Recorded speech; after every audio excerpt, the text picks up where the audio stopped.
ನಿದ್ದೆಗೆಡಿಸಿದ್ದ ಕಾಳಿಂಗ ಸರ್ಪವನ್ನ ಕೊನೆಗೂ ಸೆರೆ ಹಿಡಿಯಲಾಗಿದೆ. ಮೂಡಿಗೆರೆ ತಾಲೂಕಿನ ಪಲ್ಗುಣಿಯಲ್ಲಿ ಈ ಒಂದು ಹಾವು ಸೆರೆ ಸಿಕ್ಕಿದೆ. ಇನ್ನು ಕಳೆದ 2 ದಿನದಿಂದ ಕಾಫಿ ತೋಟದಲ್ಲಿ ಈ ಒಂದು ಕಾಳಿಂಗ ಸರ್ಪ ಕಾಣಿಸಿಕೊಂಡಿರುತ್ತೆ.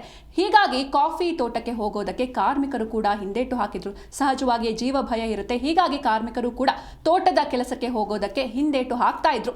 ಉರಗ ತಜ್ಞ ಆರಿಫ್ ನೇತೃತ್ವದಲ್ಲಿ ಕಾಳಿಂಗ ಸರ್ಪವನ್ನ ಸೆರೆ ಹಿಡಿಯಲಾಗಿದೆ. ಸೆರೆ ಕಾರ್ಯಾಚರಣೆಯಲ್ಲಿ ಅರಣ್ಯ ಸಿಬ್ಬಂದಿಗಳು ಕೂಡ ಭಾಗಿಯಾಗಿದ್ರು. ತದನಂತರ ಈ ಒಂದು ಹಾವನ್ನ ಚಾರ್ಮಡಿ ಘಾಟ್ಗೆ ಬಿಟ್ಟು ಬಂದಿದ್ದಾರೆ. ಉರಗ ತಜ್ಞ ಹಾಗೂ ಅರಣ್ಯ ಸಿಬ್ಬಂದಿಗಳು ಸೇರ್ಕೊಂಡು ಈ ಒಂದು ಬೃಹತ್ ಗಾತ್ರದ ಕಾಳಿಂಗ ಸರ್ಪವನ್ನ ಚಾರ್ಮಡಿ ಘಾಟ್ಗೆ ಸುರಕ್ಷಿತವಾಗಿ ಬಿಟ್ಟು ಬಂದಿದ್ದಾರೆ. ಇನ್ನು ಮಲೆನಾಡು ಭಾಗದಲ್ಲಿ ಈ ರೀತಿ ಹಾವುಗಳು ಕಾಣಿಸಿಕೊಳ್ಳುವುದು ತೀರಾ ಸಹಜ. ಅದರಲ್ಲೂ ನಾನಾ ಚಿತ್ರ ವಿಚಿತ್ರ ಪ್ರಭೇದದ ಹಾವುಗಳು ನಮ್ಗೆ ಇಲ್ಲಿ ಕಾಣಿಸೋದಕ್ಕೆ ಸಿಗುತ್ತೆ. ಅದರಲ್ಲೂ ಈ ಕಾಳಿಂಗ ಸರ್ಪ ಆಗಿರ್ಬೋದು, ಹೆಬ್ಬಾವುಗಳು, ನಾಗರ ಹಾವು ಇವೆಲ್ಲವೂ ಕೂಡ ಮಲೆನಾಡು ಭಾಗದ ಕಾಫಿ ತೋಟಗಳಲ್ಲಿ ತೀರಾ ಸಹಜವಾಗಿ ಕಾಣಿಸ್ಕೊಳ್ತಾ ಇರುತ್ತೆ. ಅದೇ ರೀತಿ ಮೂಡಿಗೆರೆ ತಾಲೂಕಿನ ಪಲ್ಗುಣಿಯಲ್ಲಿ ಒಂದು ಕಾಳಿಂಗ ಸರ್ಪ ಕಾಣಿಸಿಕೊಂಡಿರುತ್ತೆ. 2 ದಿನಗಳಿಂದ ಕಾಫಿ ತೋಟದಲ್ಲಿ ಈ ಒಂದು ಕಾಳಿಂಗ ಸರ್ಪ ಇರುತ್ತೆ. ಚಿಕ್ಕಮಗಳೂರು ಜಿಲ್ಲೆ ಮೂಡಿಗೆರೆ ತಾಲೂಕಿನ ಪಲ್ಗುಣಿಯ ಕಾಫಿ ತೋಟದಲ್ಲಿ ಈ ಒಂದು ಬೃಹತ್ ಗಾತ್ರದ ಕಾಳಿಂಗ ಸರ್ಪ ಕಳೆದ 2 ದಿನದಿಂದ ಅಲ್ಲೇ ತಂಗಿರುತ್ತೆ. ಹೀಗಾಗಿ ಕಾಫಿ ತೋಟಕ್ಕೆ ಹೋಗೋದಕ್ಕೆ ಕಾರ್ಮಿಕರು ಕೂಡ ಹಿಂದೇಟನ್ನ ಹಾಕ್ತಿರ್ತಾರೆ. ಸಹಜವಾಗಿಯೇ ಜೀವದ ಭಯದಿಂದ ಹೋಗೋದಕ್ಕೆ ಹೆದರ್ಕೊಳ್ತಾ ಇದ್ರು.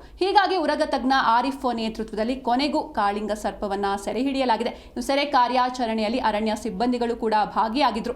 ಈ ಒಂದು ಹಾವನ್ನ ಸೆರೆ ಹಿಡಿದ ಬಳಿಕ ಚಾರ್ಮಡಿ ಘಾಟ್ಗೆ ಸುರಕ್ಷಿತವಾಗಿ ಈ ಒಂದು ಕಾಳಿಂಗ ಸರ್ಪವನ್ನ ಬಿಡಲಾಗಿದೆ. ನೀವು ಕೂಡ ದೃಶ್ಯದಲ್ಲಿ ಗಮನಿಸ್ತಾ ಇರಬಹುದು, ಇಷ್ಟೊಂದು ದೊಡ್ಡ ಗಾತ್ರದ ಹಾವು ಇದು. ಇನ್ನು ಮಲೆನಾಡು ಭಾಗದಲ್ಲಿ ಆಗಾಗ ಈ ರೀತಿಯ ಹಾವುಗಳು ಕಾಣಿಸ್ಕೊಳ್ತಾ ಇರುತ್ತೆ. ಅದರಲ್ಲೂ ಕಾಫಿ ತೋಟಗಳಲ್ಲಿ ಈ ರೀತಿ ಹೆಬ್ಬಾವುಗಳಾಗಿರ್ಬೋದು, ಕಾಳಿಂಗ ಸರ್ಪ ಆಗಿರ್ಬೋದು, ನಾಗರ ಹಾವುಗಳು, ಈ ರೀತಿ ಚಿತ್ರ ವಿಚಿತ್ರ ನಾನಾ ಪ್ರಭೇದದ ಹಾವುಗಳು ಕಾಣಿಸ್ಕೊಳ್ತಾ ಇರುತ್ತೆ. ಅದೇ ರೀತಿ ಮೂಡಿಗೆರೆ ತಾಲೂಕಿನ ಪಲ್ಗುಣಿಯಲ್ಲಿ 2 ದಿನದಿಂದ ಕಾಫಿ ತೋಟದಲ್ಲಿ ಒಂದು ಬೃಹತ್ ಗಾತ್ರದ ಕಾಳಿಂಗ ಸರ್ಪ ಇರುತ್ತೆ.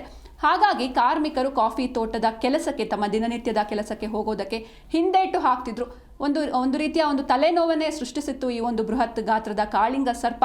ತದನಂತರದಲ್ಲಿ ಉರಗ ತಜ್ಞ ಆರಿಫ್ ನೇತೃತ್ವದಲ್ಲಿ ಕಾಳಿಂಗ ಸರ್ಪವನ್ನ ಸೆರೆ ಹಿಡಿಯಲಾಗಿದೆ. ಸೆರೆ ಕಾರ್ಯಾಚರಣೆಯಲ್ಲಿ ಅರಣ್ಯ ಸಿಬ್ಬಂದಿಗಳು ಕೂಡ ಭಾಗಿಯಾಗಿದ್ರು. ಚಾರ್ಮಡಿ ಘಾಟ್ಗೆ ಈ ಒಂದು ಕಾಳಿಂಗ ಸರ್ಪವನ್ನ ಬಿಡಲಾಗಿದೆ.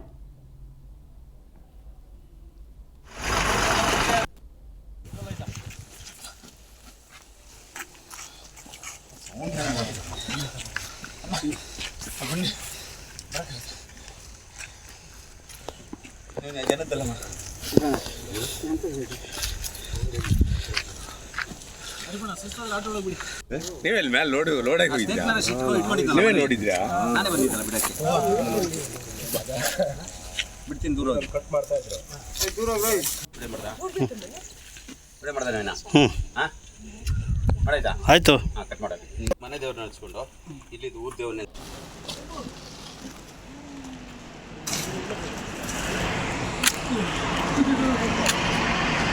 ಅವರು ಬರ್ಲಿ.